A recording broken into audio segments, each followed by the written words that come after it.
Hello বন্ধু বান্ধৱীসকল, welcome to my YouTube channel. আজি আমি ইলেকশ্যন কমিশ্যন অফ ইণ্ডিয়াৰ নিজৰ আইডি নিউ ভোটাৰসকলে আবেদন কৰা তেওঁলোকৰ ভোটাৰ কাৰ্ড ডিজিটেল কপিটো কেনেকৈ ডাউনলোড কৰিব পাৰিব সেইটো এই ভিডিঅ'ৰ আইডিটো কেনেকৈ বনাব লাগে সেইটোৰ বিষয়ে সবিশেষ এই ভিডিঅ'টোত আগবঢ়াইছোঁ। এই ভিডিঅ'টো চাই আপোনালোকে নিজৰ আইডিটো নিজৰ মোবাইলতে আপোনালোকে বনাব পাৰিব। বলক ভিডিঅ'টো আৰম্ভ কৰোঁ। প্ৰথমতে আমি গুগল ক্ৰমত গৈ সাৰ্চ বাৰত লিখিম ভোটাৰ পৰ্টেল, আহি যাব। তাৰপিছত প্ৰথম লিংকটো আমি ক্লিক কৰিম। কৰাৰ পিছত সাইন আপ অপশ্যনটোত ক্লিক কৰিম।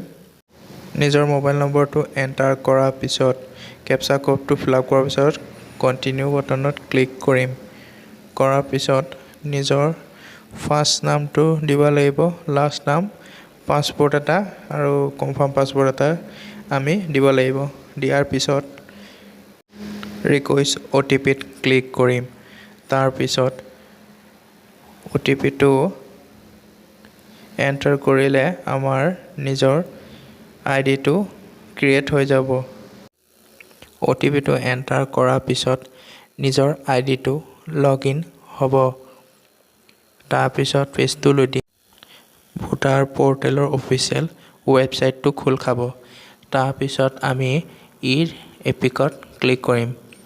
তাৰপিছত ইয়াত আমি নিজৰ ভোটাৰ আইডি নাম্বাৰটো ক্লিক কৰিম এণ্ড ষ্টেটটো এণ্টাৰ কৰিম।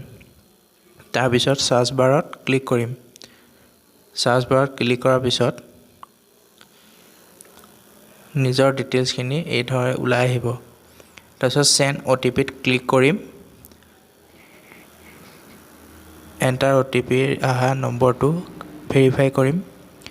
ভেৰিফাই কৰাৰ পিছত সুন্দৰভাৱে নিজৰ ভোটাৰ কাৰ্ডখন ডাউনলোড হ'ব।